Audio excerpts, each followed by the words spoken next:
오늘 본문의 배경은 예수님께서 이제 곧 십자가에 달려 죽기 전 이 제자들에게 곧 주님이 이 죽음이라는 곳을 향해 떠날 것을, 또 이어서 또 부활하신 이후에는 저 하늘로 승천하시고 이 땅 가운데 제자들만 남겨놓을 시간들, 그리고 다시 오실 예수님을 말씀하시면서 내가 곧 너희를 떠나고 또 조금 있으면 다시 돌아올 것이다 라면서 이 조금 있음이라는 말이 7번이나 언급한 것을 보게 됩니다.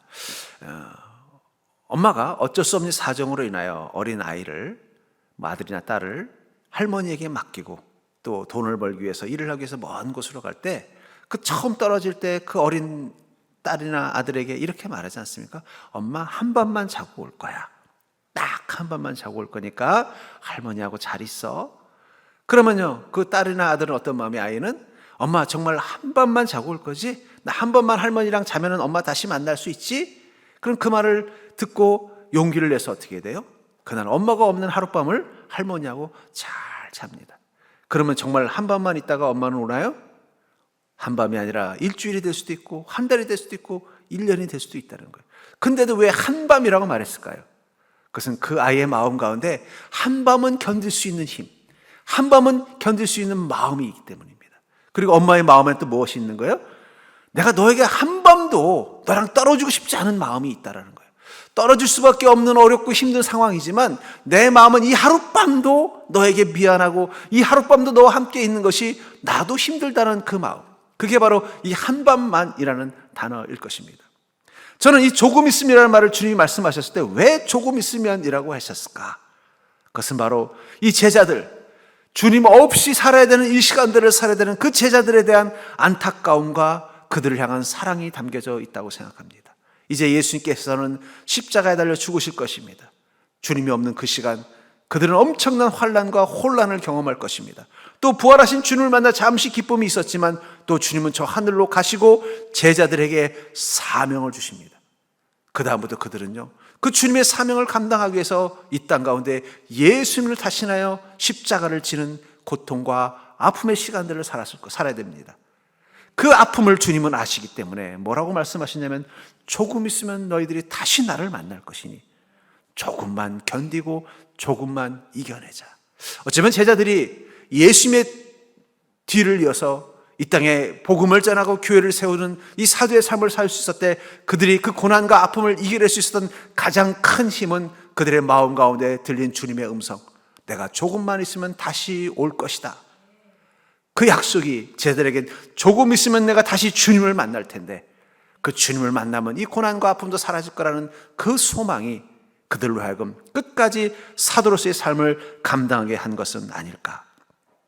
그런 의미에서 동일한 예수님의 제자인 우리도 우리 인생의 힘든 시간들을 예수님 없이 견뎌야 될 때가 있습니다. 물론 예수님은 영이신 성령님을 우리와 함께 계시지만 우리 삶의 한가운데서 주님의 침묵을 경험할 때가 있어요. 예수님이 내 옆에 있었다면 겪지 않을 일들, 만약 여러분들 예수님께서 여러분들 옆에 계셨다면, 지금 육신으로 계신 예수님이 여러분들 옆에 계셨다면 오늘 아침에 어떤 마음으로 일어났을까요? 아이고 주님, 아침에 보니까 쌀떡이 떨어졌는데 오늘이야말로 오병이의 기적을 저에게 허락하실 날입니다. 그럼 여러분 아침이 다 해결됐을 것입니다. 아이고 주님, 제가 몸이 요즘 막 아픈데, 주님 내가 요즘 무릎이 쑤시고 아픈데 주님 제 손을 잡고 말씀해 주시옵소서, 일어나 걸어라. 여러분 예수님이 옆에 있었으면 걱정하지 않을 일들을 여러분은 걱정하고 있는 거예요. 예수님이 옆에 계셨는데 여러분들이 아침 굶는데 주님이 모른 척 하시겠습니까? 오병이의 기적을 행하지 않겠냐는 거예요. 여러분들이 주님 만나러 가는데 무릎이 아파서 도저히 못 일어나는데 예수님이 옆에 계신다면 어떻게 하셨겠어요? 이렇게 세워주셨을 거라는 거예요. 내가 정말 죽을 것 같고 죽고 싶은 마음 가득한데 예수님이 옆에 계시다면요, 달리다고 일어나라. 주님의 음성이 나를 다시 깨워줄 거라는 거예요. 어쩌면 지금 우리는 물론 성령님과 함께하는 인생이지만, 예수님의 제자들도 예수님이 승천하시고 성령님과 함께하는 인생이었지만, 그런 육으로 계신 그 예수님이 내 옆에서 전적으로 나를 지키시고 보호하시고 돌보시던 그 놀랍고 풍성한 은혜는 잃어버린 거죠. 그래서 그들은 자기 온몸으로 그 사명을 감당하기 위해서 감옥에도 가고 매도 맞고 오해도 당하고 어렵고 고단한 이 선교의 항해를 하면서 주님이 함께 계셨더라면 하는 마음, 그래서 조금 있으면 주님이 나를 만나러 오신다는 그 소망이 이겨내게 했다면 지금 우리도 마찬가지가 아니냐는 거예요. 어쩌면 우리 그리스도인, 주님께서는 우리가 인생 가운데 힘들어하고 지쳐하고 주님이 함께 계셨다면 내게 왜 이런 일이 일어날까요? 하는 그 안타까워하는 그 힘들어하는 마음을 보시면서 우리에게도 똑같은 말씀을 하실 것 같아요. 조금 있으면 내가 너를 다시 만나리라. 우리는 그 소망이 있기 때문에 지금 힘들지만 주님을 만나면 다 해결될 것을 믿는 믿음이 있기 때문에 오늘도 묵묵히 주님의 말씀과 주님을 믿는 믿음으로 살아가는 것이라고 저는 믿습니다. 그렇다면 이 조금 있으면이라는 말 속에서 깨닫게 되는 그 믿는 자의 인생은 어떤 것입니까? 저는 제자들이 앞으로 일어날 자기 인생의 여러 가지 고단하고 힘든 일들 가운데 낙심하고 실망하기를 원치 않아서 그들이 힘겨운 가운데 있을 것을 안타까워하는 마음이 있어서 조금 있으면 나를 다시 볼 것이라는 이 말씀을 하신 것처럼 여러분들이 지치고 힘든 삶 가운데 주님의 그 음성, 조금 있으면 다시 나를 보리라는 그 음성을 듣는 믿음 되기를 주의 이름으로 축복합니다. 그렇다면 이 조금 있으면이라는 이 말을 주님이 하신 목적이 뭐냐는 거예요. 그것은 바로 우리 인생에서 가장 중요한 것, 그것은 바로 주님을 만나는 것이라는 것을 주님은 말씀하고 있는 것입니다. 16절부터 17절에 보니까 조금 있으면 너희가 나를 보지 못하겠고 또 조금 있으면 나를 보리라 하시니, 이 조금 있으면 다음에 무엇이 나와요? 예수님을 보지 못하는 것과 예수님을 보는 일들이 일어날 것이다 라고 말을 하고 있는 것입니다. 왜 주님은 그 말씀을 했을까요? 조금 있으면 너희들이 고생할 것이고 조금 있으면 너희들이 고생이 끝날 것이다. 조금 있으면 너희들이 어려웠겠지만 조금 있으면 너희들이 하는 일들이 잘 풀릴 것이다. 이 말씀을 한 게 아니라 조금 있으면 너는 보지 못할 것이고 또 조금 있으면 나를 보리라고 말씀하셨을까요? 왜냐하면 그들에게 가장 중요한 것, 간절히 기다리는 조금 있으면이라는 한밤만이라는 이 단어 속에 있는 그 간절함 속에서 가장 중요한 것은 무엇이에요? 바로 예수를 만나는 것이라는 거예요. 할머니랑 같이 하룻밤을 보내는 그 아이는 한밤 동안 가장 기다리는 건 뭐예요? 엄마입니다. 아무리 그 할머니가 아이고 우리 손녀 불쌍해, 손자 불쌍해 해서 맛있는 음식을 줘서 먹어도 그 맛있는 음식을 엄마랑 같이 못 먹는다는 게 그 아이에게는 두려움과 슬픔이 되는 거예요. 아이고 우리 아이, 우리 손자 편안하게, 손주 편안하게 자게 해줘야지 하면서 예쁜 침대에다가 좋은 이불 덮어줘도 자기가 자고 있는데 그 옆에 엄마가 같이 누워있지 않다는 것이 그 아이에게 뭐가 되는 거예요? 슬픔과 두려움이 되는 것처럼 우리 인생의 모든 불안과 근심과 근원에는 바로 주님을 만나지 못하는, 또는 우리 마음 가운데 위로와 소망이 되는 그 근원 속에는 바로 주님을 만나는 경험이 있다는 것입니다. 그것을 알기 때문에 요한복음 1장 9절부터 12절에 보면은 하나님이 우리를 사랑하신 그 사랑의 가장 핵심이 무엇인지를 이렇게 말합니다. 9절에 보니까 참빛 곧 세상에 와서 각 사람에게 비추는 빛이 있었나니, 이 빛은 구원을 상징하는 것이고 그 빛이 어디로 왔다고요? 각 사람에게. 다른 말로 표현하면 하나님께서 우리를 구원하시는 구세주, 그 메시아이신 예수 그리스도를 우리에게 보내주시기로 계획하셨다라는 거예요. 또 11절에 보니까 자기 땅에 오매 자기 백성이 영접하지 아니하였으나 그 구세주이신 예수 그리스도가 이 땅 가운데 오셨다는 것입니다. 그리고 12절에 영접하는 자 곧 그 이름을 믿는 자들에게는 하나님의 자녀가 되는 권세를 주셨으니, 그 주님을 만난 자들에게는 하나님의 자녀가 되는 권세가 뭐예요? 바로 주님을 만났을 때 누리게 되는 축복과 평안과 기쁨이 있다는 것입니다. 결국은 하나님 우리를 사랑하신데 그 사랑의 가장 엑기스는 뭐라는 거예요? 예수 그리스도입니다. 그렇기 때문에 우리 인생에서 가장 중요한 것은 무엇입니까? 예수 그리스도를 만나는 거예요. 저는 이 성경, 특별히 구약은 바로 예수님이 이 땅 가운데 보내시려는 하나님의 계획, 왜 보낼 수밖에 없었는가를 아담과 하와의 타락을 통해서 보내면, 왜 아브라함의 가문을 통해서 보낼 수밖에 없었는가, 이스라엘 땅에 태어날 수밖에 없었는가를 아브라함의 후손들의 이야기를 통해서 다루고 있는 것이라면, 복음서는 이 땅 가운데 오신 예수님은 어떤 분이신가를 보여주고 있고, 그 다음에 신약성경은요, 주님을 만난 인생들, 주님을 보지 못했지만 이제 주님을 만난 인생들이 어떤 인생인지를 말씀하고 있는 것입니다. 결국은 무엇 때문에 이 예수 그리스도가 가장 포커스를 맞추고 있을까요? 우리 인생의 가장 중요한 건 바로 예수 그리스도를 만나는 것입니다. 예수님께서는 2000년 전에 이스라엘 땅에 태어난 게 아니라 지구의 한 지점에 착륙하신 것입니다. 그리고 그곳에서 예수님은 영으로 모든 믿는 자들과 함께 하시면서 전 세계에 아직 예수님을 보지 못한 자들을 예수님이 보는 자로 바꿔주시기 위해서 우리와 함께 계신 분, 그분이 바로 예수의 영 성령님이십니다. 그러니까 여러분들, 우리는 이미 성령님을 통해서 누구를 본 거예요? 예수님을. 이 땅의 한 지점에 오신 하나님이신 예수님을, 이미 그 전에 예수를 본 사람들, 그와 함께 동행하신 예수 그리스도의 영이신 성령님을 통해서 우리는 예수님을 만난 인생이 된 것입니다. 그리고 그 성령님은 여러분들과 함께하면서 여러분들이 머무는 세상을 향해 갈 것입니다. 여러분들이 세상에서 만나는 사람들은 어떤 사람이 크게 두 종류로 볼 수 있는 거예요. 예수님을 본 자와 예수님을 보지 않은 자. 여러분들은 예수님을 본 자로서 그들을 만날 것이고, 그들 중에는 아직 예수님을 보지 않은 자들이 있을 것입니다. 그들에게 우리가 가서 그들 앞에 설 때 그 순간 우리가 그들을 만나는 게 아니라, 그들이 우리를 만나는 게 아니라, 그들이 우리 안에 계신 성령 하나님, 바로 예수의 영이신 예수님을 만나는 것입니다. 전 그러면서 우리는요, 우리 믿는 자들은 다 마치 예수에 타셨던 그 어린 나귀와 같다고 생각해요. 그러니까 여러분, 우리는 만남의 목적이 뭐라고요? 여러분들이 어린 나귀라면 나귀의 목적은 뭐예요? 그 등에 탄 예수님을 만날 수 있도록 이동시켜 주는 거예요. 우린 그런 존재라는 거예요. 우리 안에 계신 성령님, 예수 그리스도의 영이신 그 영을 가지고 아직 예수를 만나지 못한 영혼들에게 가서 그들이 예수를 만날 수 있는 기회를 허락하는 것입니다. 받아들이든 안 받아들이든 그건 자신들의 몫이지만 우리는 그 마음 가지고 가야 된다는 거예요. 그러니까 여러분, 우리는 누구를 만나든 사람 만나면 딱 두 가지부터 먼저 체크해야 돼요. 예수는 봤나 못 봤나? 못 봤으면 어떻게 돼요? 내 안에 계신 성령을 통해서 그들도 예수를 보게 해야 하는 것입니다. 그럼 왜 예수를 보는 게 왜 중요해요? 그게 바로 우리가 구원되고 이 땅 가운데서 하나님이 허락하신 최고의 선물이기 때문이에요. 이 땅에서 우리가 아무리 풍요롭게 멋지게 행복하게 신나게 살았어도 때가 되면 다 사라질 것입니다. 저는 목회자니까 아픈 분들, 병든 분들, 실패하신 분들을 만날 확률이 되게 높습니다. 근데 제가 보면요, 늘 아팠던 사람은 없어요. 아팠다가 또 건강했다가 신났다가 힘들었다가 하는 사람이에요. 늘 실패하는 사람도 없습니다. 성공도 했다가 실패도 했다가. 예.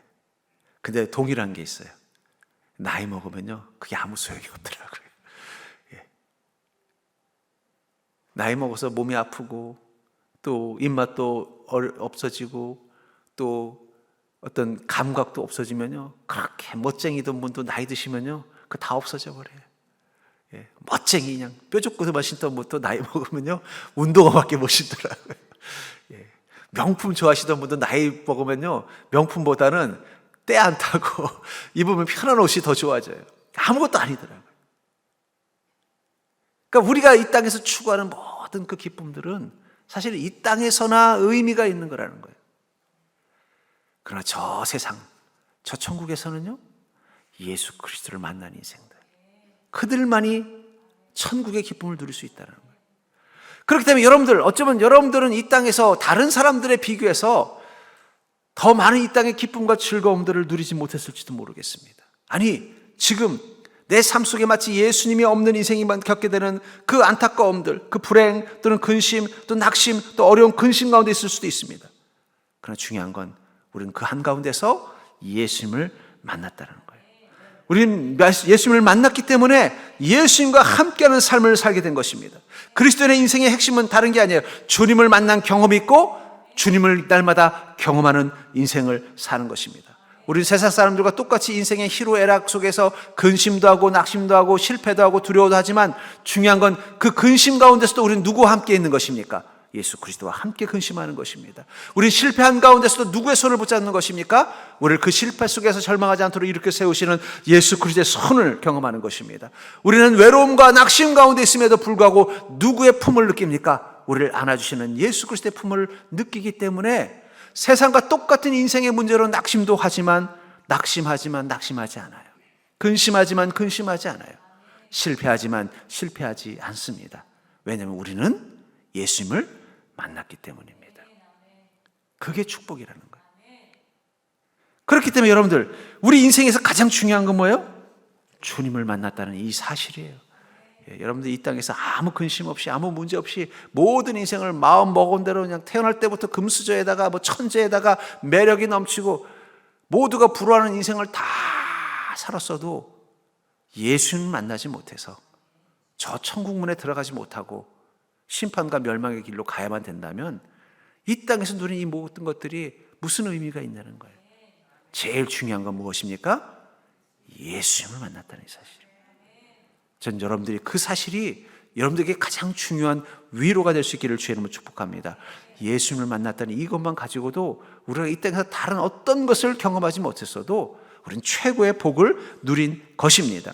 주님은 그것을 말씀하고 있는 거예요. 너는 나를 만났느냐. 두 번째로 조금 있으면이라는 말 속에서 깨닫게 되는 믿는 자의 인생은 바로 내가 사용할 수 있는 시간이 짧다라는 거예요. 이 조금 있다. 19절에 보니까 예수께서 그 묻고자 함을 아시고 이르되 내 말이 조금 있으면 나를 보지 못하겠고 또 조금 있으면 나를 보리라 함으로 서로 문의하느냐. 이 또라는 단어를 쓰고 있어요. 또라는 말은 그냥 카이라는 접속사입니다. 그리고 뭐 이런 뜻이에요. 그러니까 보지 못했다가 그리고 조금 있으면 나를 보게 된다. 어쩌면 저는 이게 바로 우리 인생을 한 단어로 표현하고 있다고 생각합니다. 샤르트라는 프랑스의 철학자가 인생을 B와 D 사이에 C다. 그래서 버스 태어나다. 그리고 데스 죽다. 그 사이에 초이스 선택이다. 그게 인생이다. 이렇게 표현했어요. 근데 맞는 말 같아요. 우린 태어나서 매 순간순간 어떻습니까?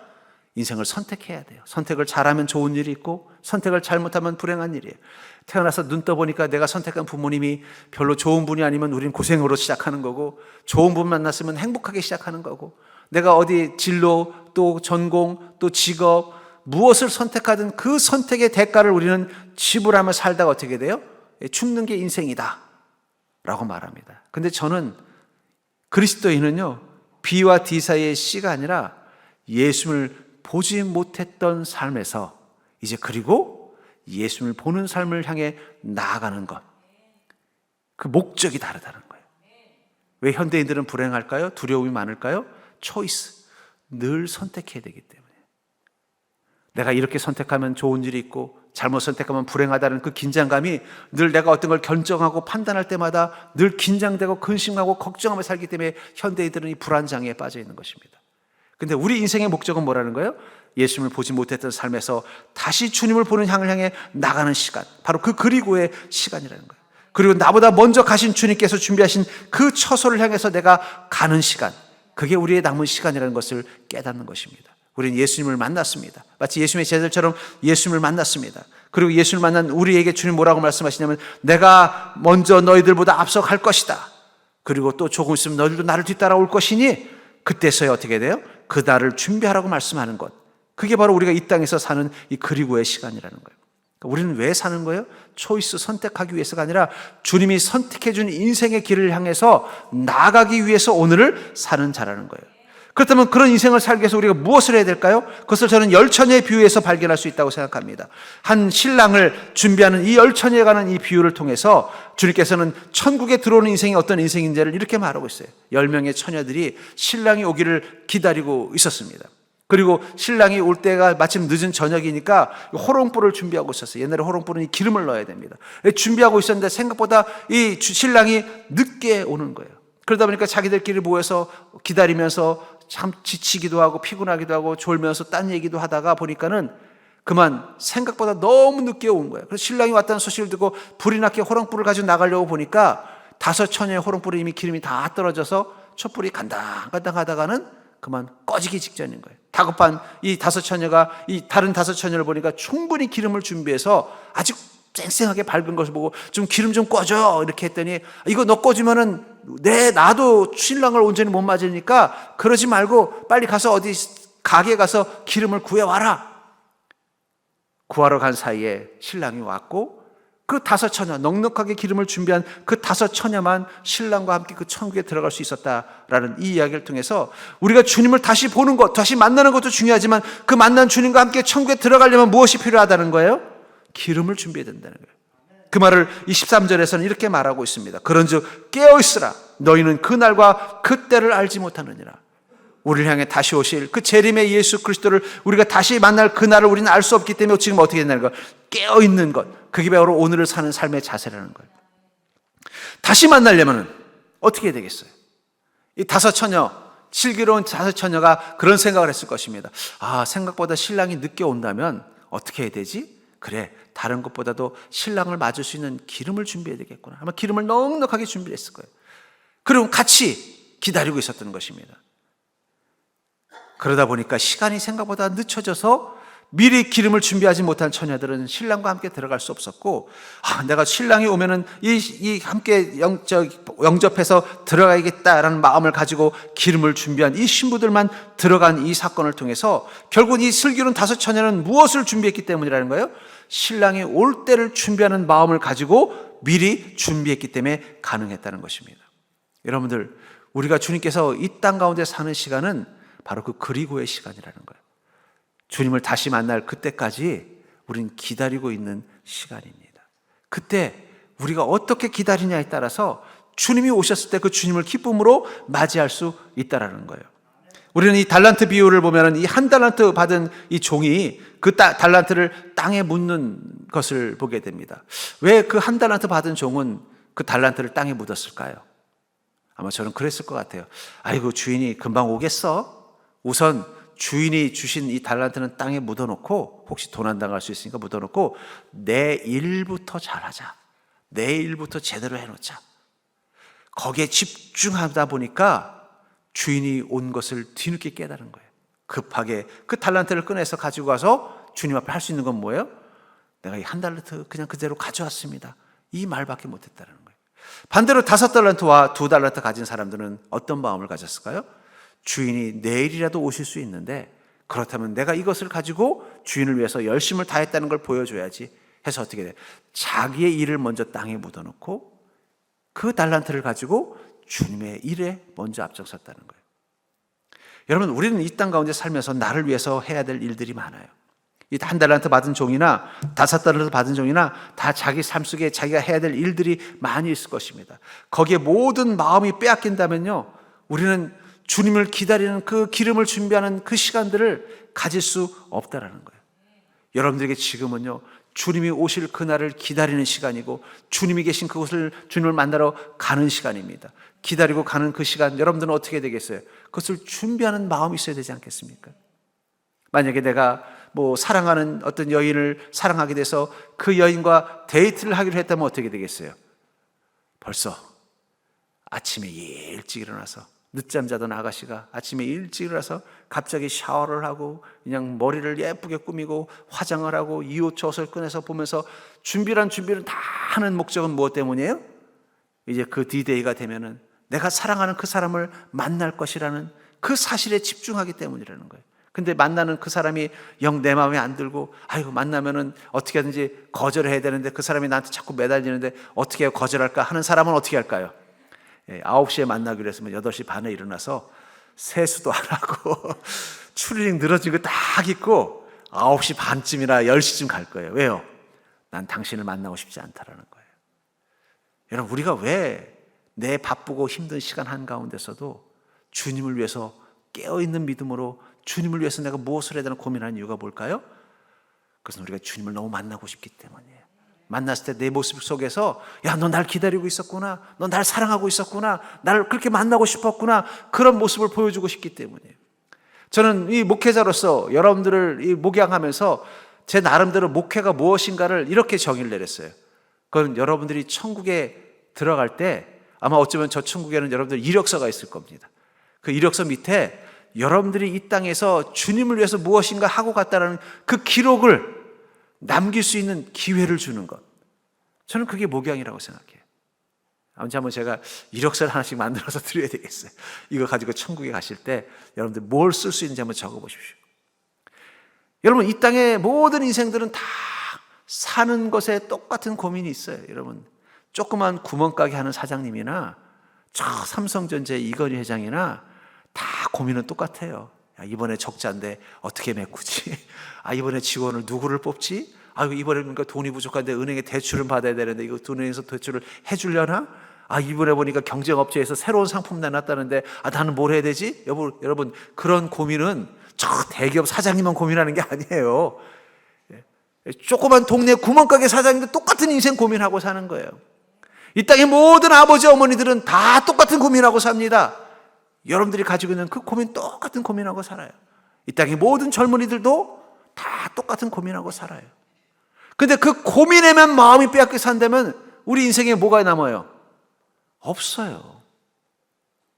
근데 우리는 그 속에서 주님께서 주신 그 한 달란트, 주님을 만날 수 있는 기회를 얻은 자이기 때문에 우리는 그들이 가지고 있지 않은 다른 고민이 생긴 거예요. 그것은 무엇입니까? 내가 주님을 다시 만났을 때 주님이 나를 보고 기뻐하실 수 있는 인생, 내가 주님을 기쁨으로 영접할 수 있는 인생이 되려면 내가 지금 깨어서 준비해야 되는 그 기름이 무엇인가? 내가 지금 깨어서 준비해야 되는 달란트는 무엇인가? 이걸 고민한다는 거예요. 왜냐하면 우리는 알고 있기 때문이에요. 우리가 사용할 수 있는 시간이 얼마 남지 않았다는 거예요. 여러분, 인생 참 짧습니다. 제가 그래서 어떤 성도님들 보면요, 뭔가 좀 참 여러 가지 면에서 참 매력도 있고 장점도 있고 성격도 좋고, 주님 섬기면 잘 섬길 것 같은 그런 성도님들이 있어요. 그러면 그분들한테 그래요. 아이고, 이번에 좀 교회 봉사 좀 하시죠. 그러면요, 어떤 분들은 순종하는 분도 있지만 어떤 분은 아이고, 목사님 아시잖아요. 제가 요즘 바쁜 거, 제가 이 일 해결만 되고 나면은 주님 열심히 섬기겠습니다. 또 어떤 분은 보면은요, 도저히 그 삶이 여러 가지 해결해야 될 문제들도 많고 근심도 많고 걱정거리도 많고 그 문제만 가지고도 하필이면 왜 저 집은 일이 터져도 한꺼번에 터지나, 주님에 대해서는 마음 쓸 여력도 없는 분인데도 달려와서 주님 섬기는 일을 먼저 하는 거예요. 그럼 아이고, 권사님, 집사님, 지금 집사님 힘든 거 가는데 그러지 말고 좀 쉬셔도 돼요. 괜찮으니까 올해는 좀 사역 내려놓으시고 집안 문제부터 해결하세요. 그러면요, 그분은 또 뭐라고 하면, 무슨 소리입니까, 목사님? 제가 집안 문제만 해결하면 맨날 근심 가운데서 걱정하고 힘들고 내 인생이 불행하게 느껴져요. 그래도 없는 시간 쪼개서 주님 섬기면요, 힘이 생겨요. 또 그렇게 말씀하시는 분도 있어요. 이상하게도 여러분들, 우리가 주님의 나라 근심하면요, 스트레스가 풀립니다. 예. 우리 인생 걱정하면 스트레스가 쌓이고 나라 걱정하면 스트레스가 쌓이는데, 주님 나라 걱정하면 스트레스가 풀려요. 여러분, 내 인생의 문제를 해결하려고 분주하게 살면요, 피로가 쌓입니다. 근데 주님을 위해서 섬기면요, 피로도 없어져요. 신기하죠? 왜냐하면 우리가 원래 그렇게 만들어져 있기 때문이에요.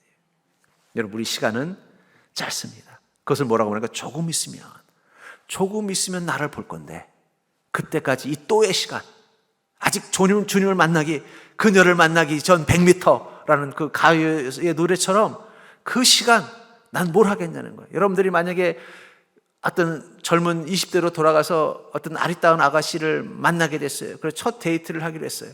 그럼 그녀를 만나기 전 100m 앞에서 뭘 할까요? 거울을 보면서 머리를 만져보고 다시 폼을 보고 지갑을 열어서 오늘 그녀를 위해서 밥을 사야 되는데 돈은 있는지 체크해보고 혹시 그녀가 어떻게 모습을 할까 막 상상을 하면서 그 100m가 온통 머리에 뭐만 있어요. 이제 그녀를 만나기 전 100m, 그녀를 만나기 전 90m, 계속 거기에만 집중하지 않겠습니까? 저는 이렇게 고백했으면 좋겠어요. 예수를 만나기 전 100m, 그게 여러분들의 오늘입니다. 그러면 여러분들은 어디에 집중하겠어요? 내가 주님 앞에서 어떤 모습일까?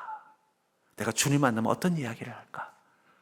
내가 힘든 이 시간, 주님이 오면 어떻게 와락 달려서 주님 없어서 저 너무 힘들었어요, 울까?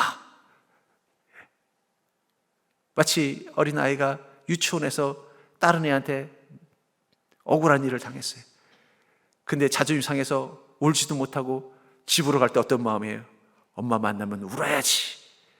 그리고 문 열고 엄마가 보이면요, 왕 소리 지르면서 품에 안겨가지고 그날 억울했던 일을 다 얘기하는 것처럼, 여러분, 이 땅 가운데 너무 억울한 일 많죠? 힘든 일 많죠?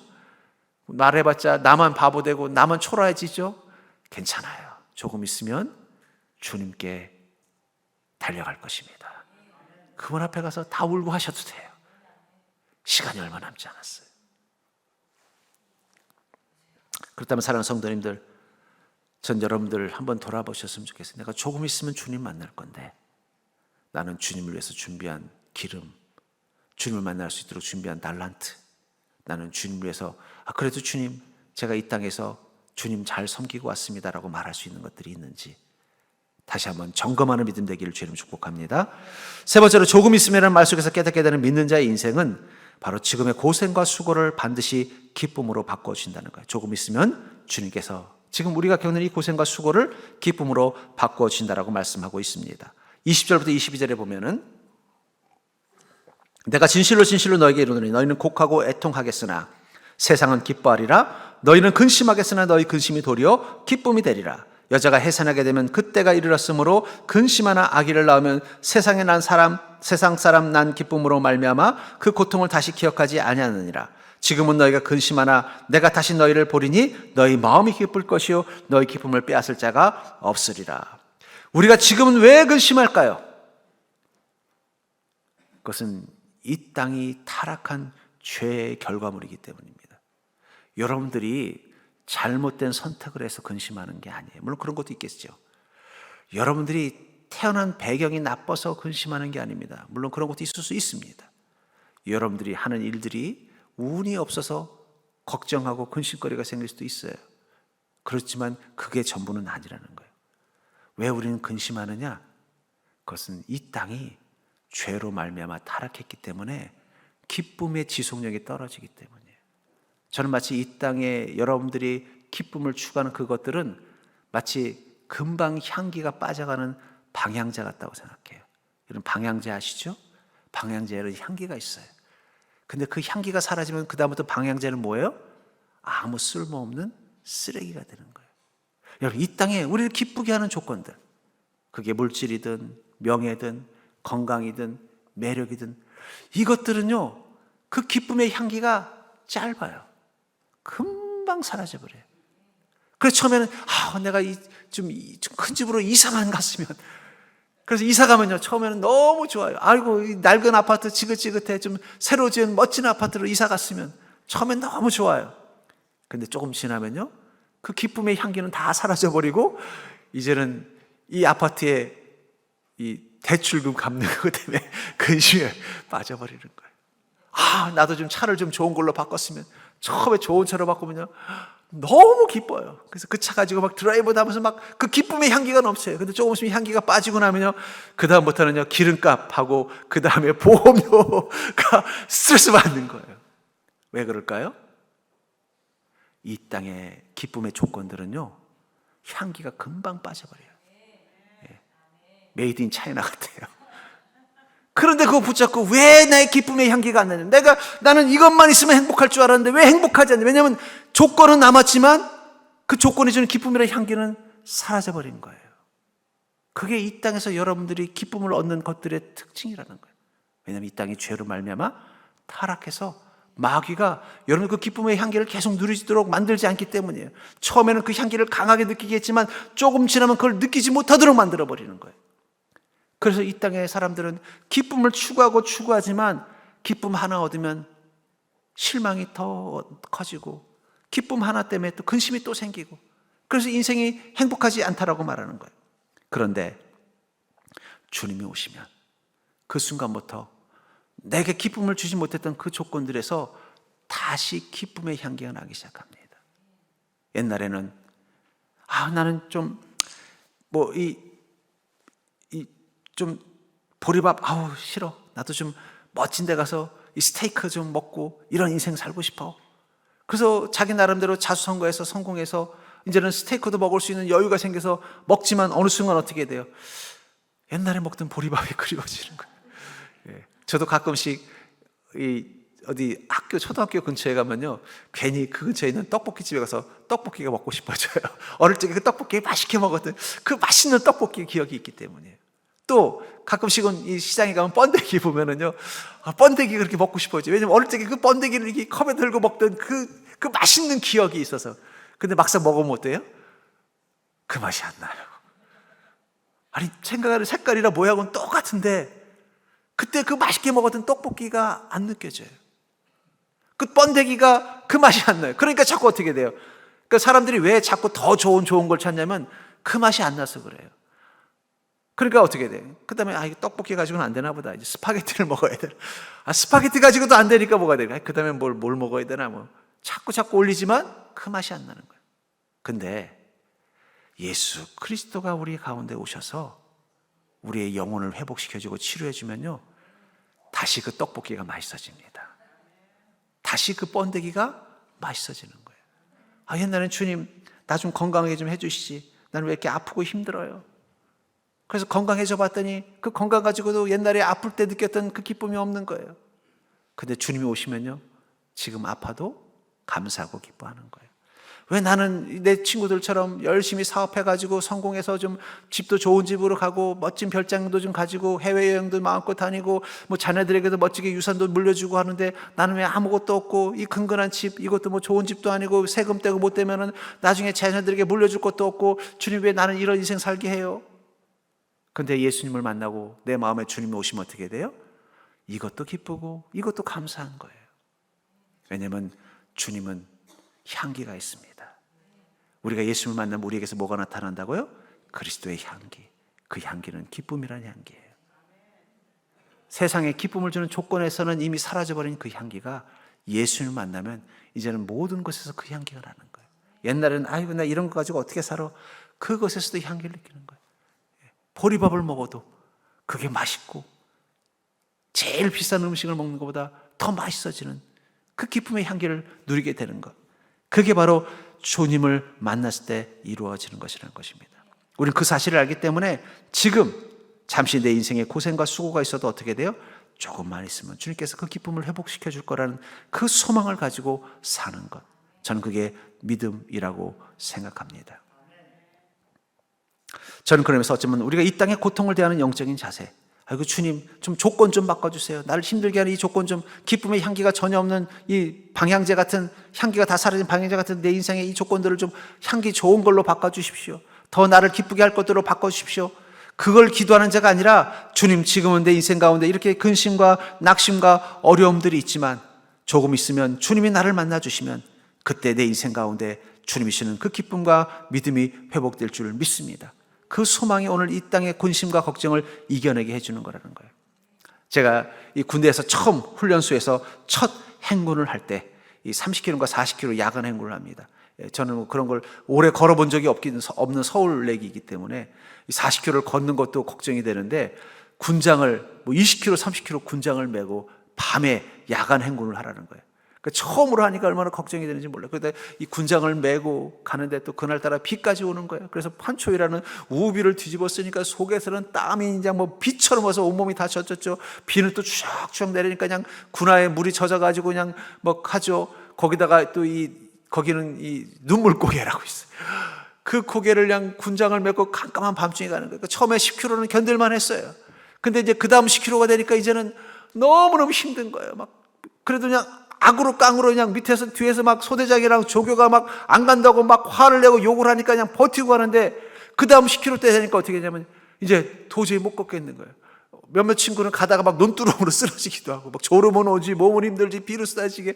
저도 속으로 여기서 갑자기 팍 쓰러져서 저 구급차에 타고 가고 싶다. 어떻게 하면 내가 쓰러져서 구급차 하다못해 저기서 돌이라 날아떨어져. 막 그런 상상을 하면서 막 억지로 가는데도 막 죽겠는 거예요. 그 상상밖에 안 되는 거예요. 막 죽을 것 같은 거예요. 근데 한 5km 남겼을 때 갑자기 소대장이 그러는 거예요. 저기 불빛이 보이지? 저기가 우리가 도착할 숙소다.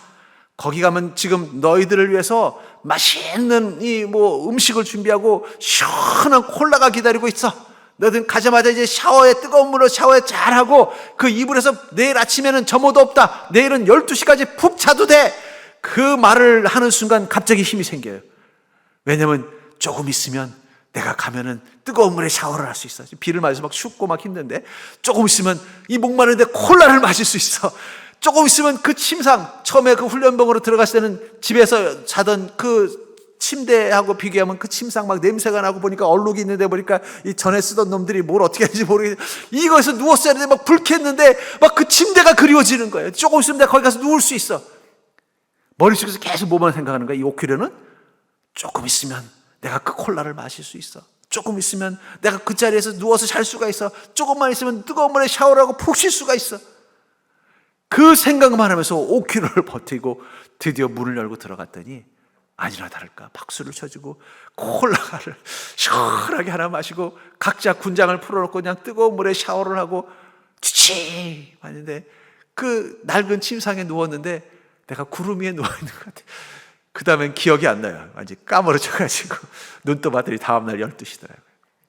어쩌면 우리 인생도 그 힘든 눈물의 행군, 내 어깨에는 내가 감당해야 될 인생의 근심과 고난이라는 그 짐이 너무 무거운 거예요.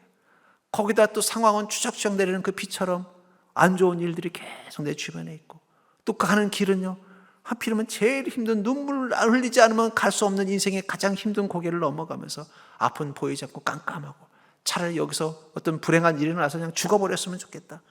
사라져버렸으면 좋겠다. 이런 마음 가지고 처음에는 원망되는데 원망도 안 나와요, 이제는. 근데 그때 주님의 음성이 들립니다. 조금 있으면 너의 고통과 아픔은 다 사라질 거야. 조금 있으면 내가 너에게 이제는 이 고통이 잊어질 만큼 큰 기쁨을 줄 거야. 저는 이 말씀을 묵상하면서 주님이 나에게 주신 찬양이 있습니다. 그것은 바로 기쁨의 날 주시네. 여러분, 조금 있으면 우리 인생 가운데 기쁨의 날이 올 줄 믿으시기 바랍니다. 그 가사에 보면 이런 말이 있어요. 주님은 내 마음의 아픔 알아주시니 지난밤 눈물 지워주시고 아침에 돋아난 어린 풀들과 같이 내 마음을 새롭게 하네.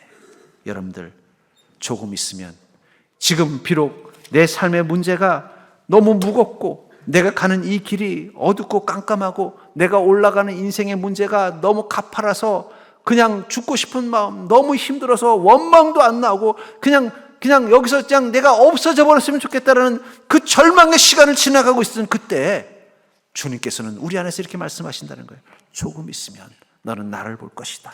그 조금 있으면 너의 이 무거운 짐들은 내가 다 질 것이다. 조금 있으면 너의 이 어두운 밤은 이제 환한 불빛으로 바뀔 것이다. 조금 있으면 네가 걷던 이 거칠은 고갯길이 아니라 나와 함께 기쁨으로 걷는 넓고 푸른 정원이 될 것이다. 그때까지 나를 만나는 그날을 소망하면서 힘내라.